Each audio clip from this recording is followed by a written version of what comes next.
so my name's Alistair White. I'm a second year UCLan student. This is my TL2131 Sports Events in Action assignment 1. So as part of the assignment 1, we have to do a 30-hour placement, and I'm doing my placement at Preston North End Football Club's Community and Education Trust. It's a recognised charity, as you can see, and it works in the local community of Preston, working alongside all kinds of individuals. But the main aim of this project is to help improve sports participation, to educate people, to work on the health side of people's, and also social inclusion, using P&E's Education Trust as a tool to do this. So when the project was first started, there's 5 main objectives. The first of which was providing employment opportunities for unemployed people.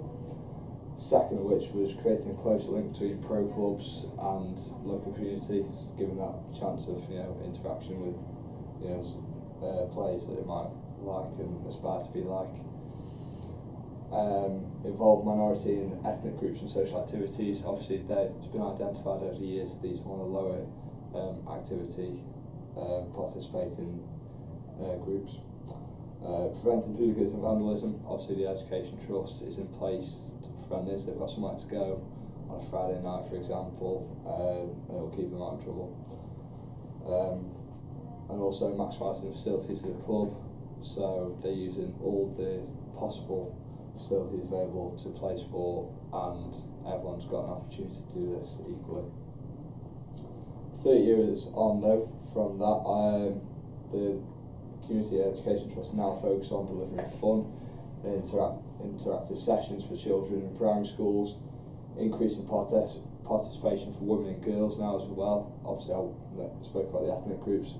Women and girls is also another key area of low participation, and also increasing participation for people with disabilities, as we've got the right technologies now. And also we know enough about coaching where we can provide this opportunity for them to take part. So first of all, talk about some of the projects that Preston North End Community and Education Trust put on.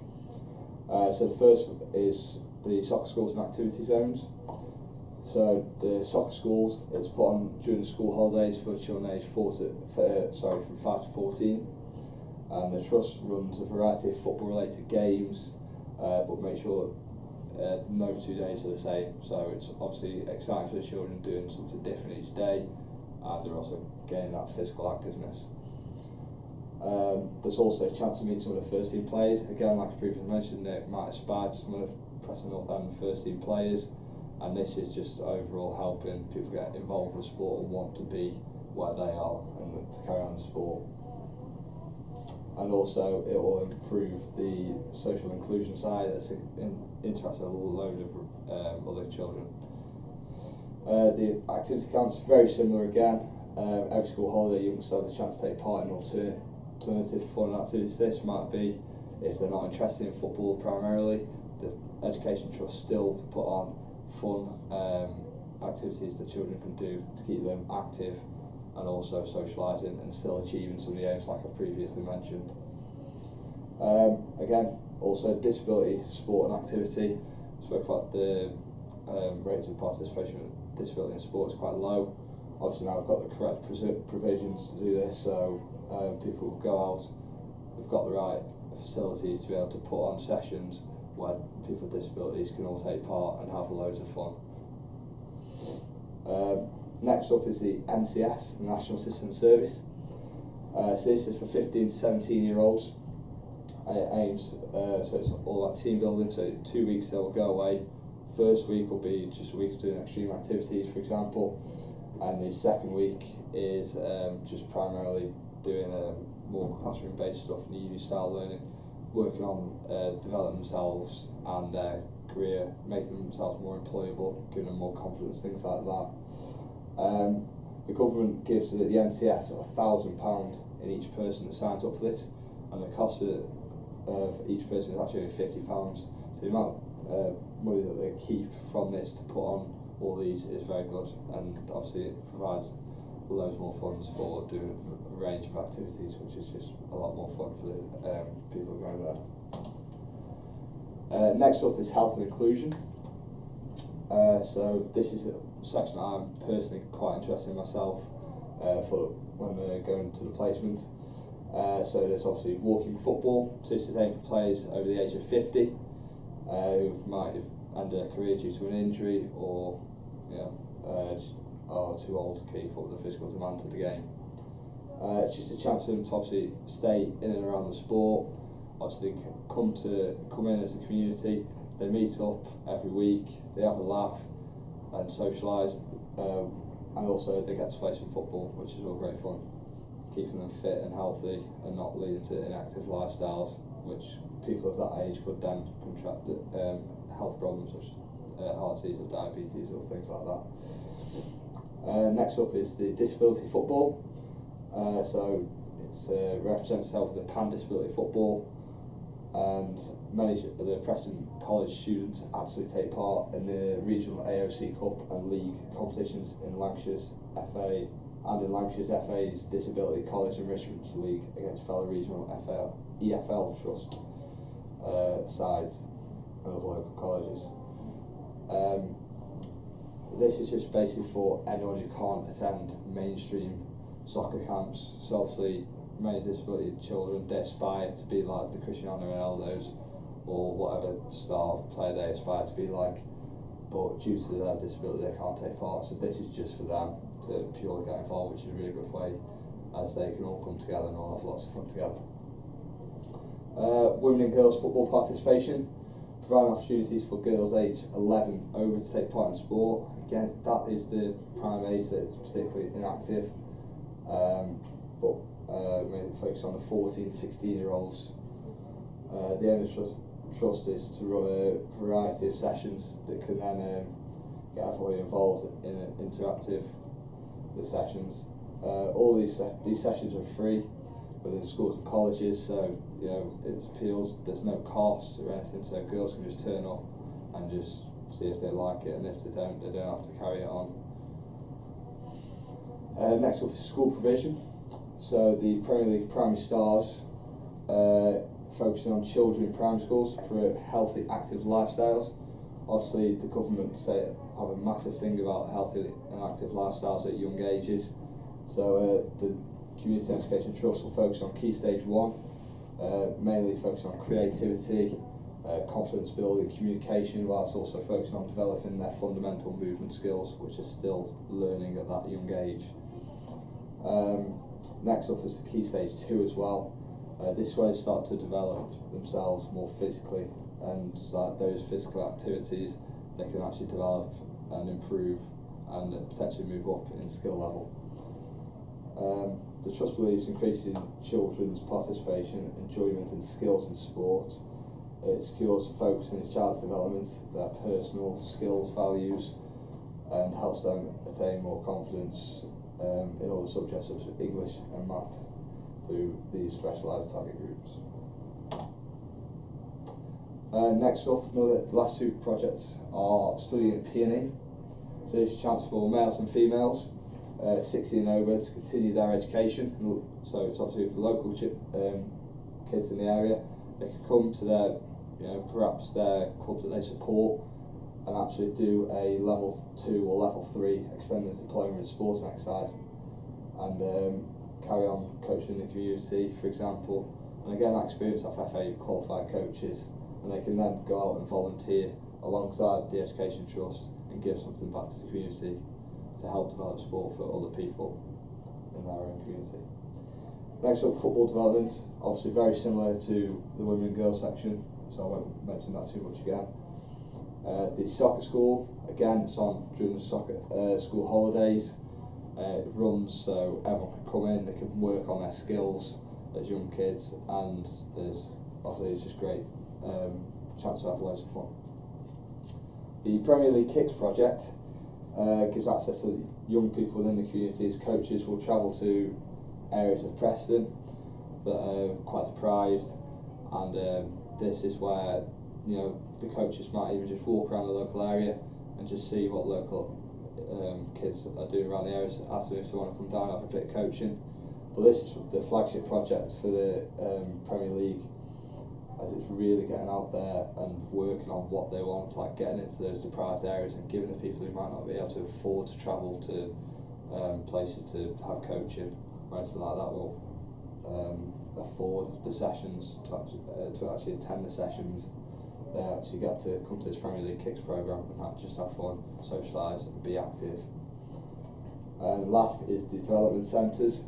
So this is really focusing on the development side of things rather than the more participation.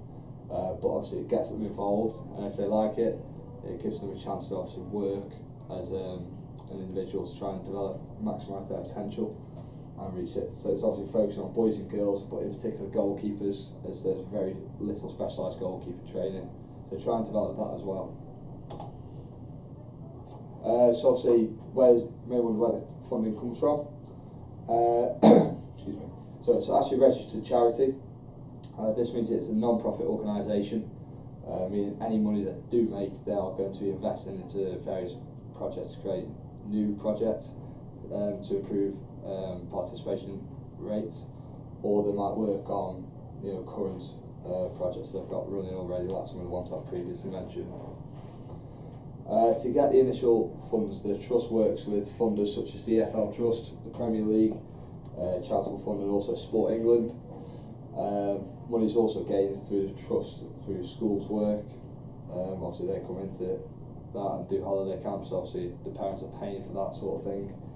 And also generous donations from within the local community. Obviously the Education Trust gives something back to the community by giving their time and effort, trying to get people involved in the community.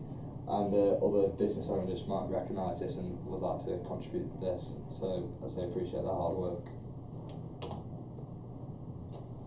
Okay, so how's the organisation linked with the sports development?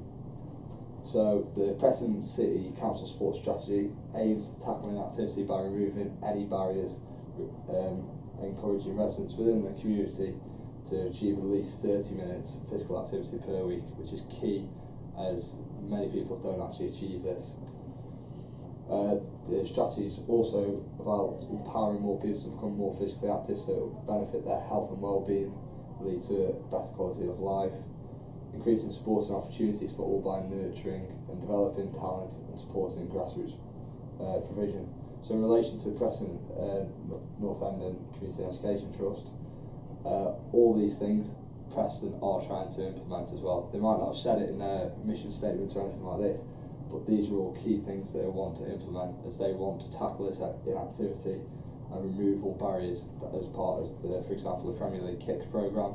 They're going out themselves into certain areas, deprived areas, and they're actually inviting people in to take part in sports.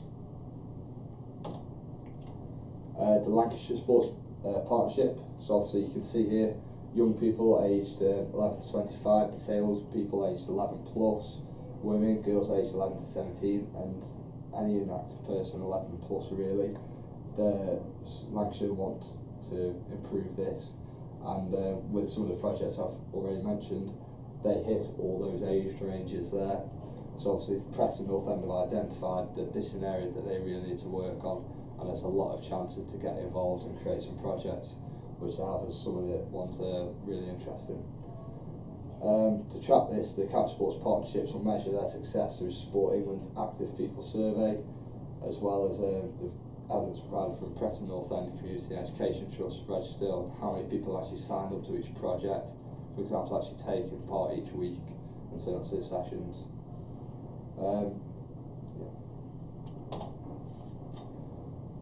Next up is the national links, so obviously Sport England and the Premier League. Sport England's main aim is the Strategy Towards an Active Nation, the 2016 to 2021 document.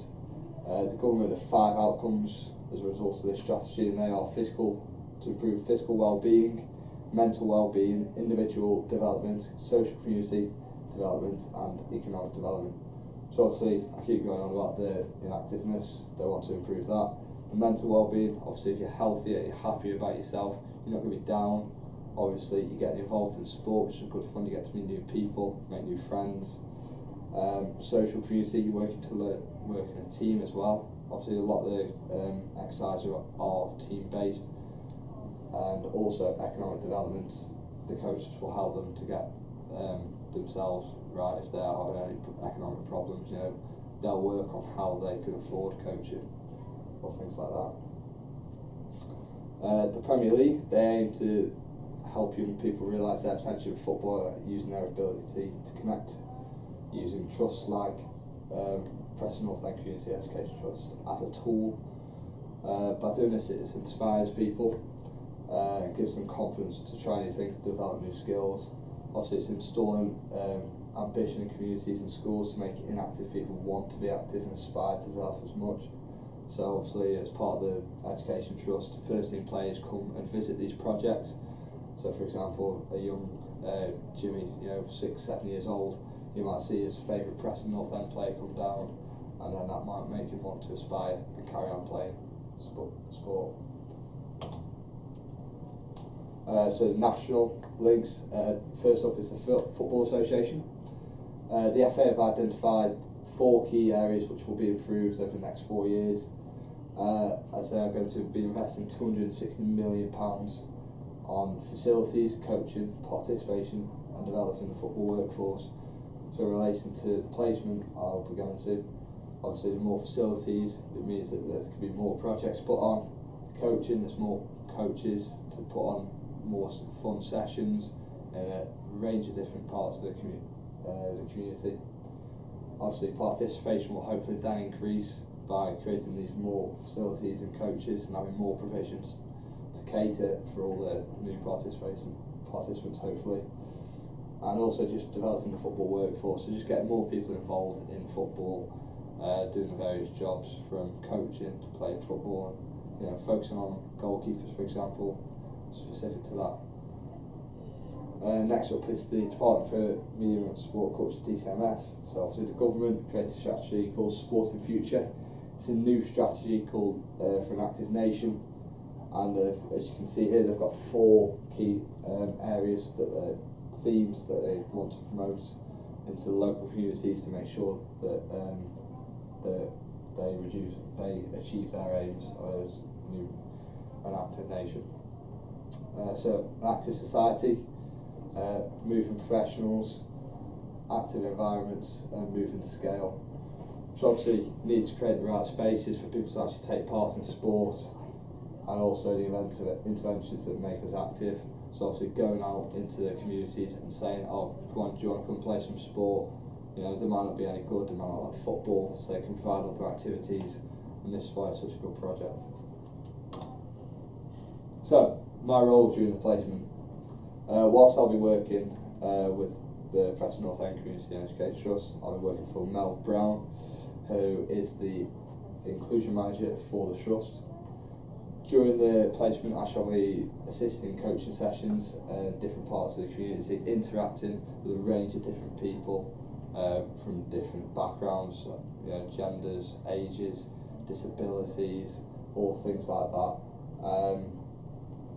Obviously also alongside this coaching, I'm also hoping that I can benefit myself. Obviously I'm quite interested in the development side, so I'll be asking plenty of questions on how we can create development plans to keep people retain, sustain and grow as an organisation, and I can then take that into my own work in the future. So what am I hoping to gain from my placement? I'm hoping to gain an understanding of what is required to be able to develop sporting opportunities, as this is something I've never actually been able to do before. Learning about and understand the process that it takes, so the applications that have to be done, sport development plans that need to be carried out, and whether the ideas are then going to be sustainable, retainable, and be able to grow for the community to provide sports. Also, during my coaching, I want to hopefully improve my creativity and innovation. Obviously, working in a different environment, I might have to work with different people in different ways, which hopefully by doing that I'll make me a better coach, as I'm going to have to coach people in different ways. Also, being out in a professional environment, sports development environment, gives me just a deeper understanding of what and why sport means so much to people within a community. Obviously, I love playing sport myself, but I want to be able to understand why people are inactive, and then I want to try and help them be active and get involved with sport and share my passion for sport. And that's my presentation. Thanks very much for watching.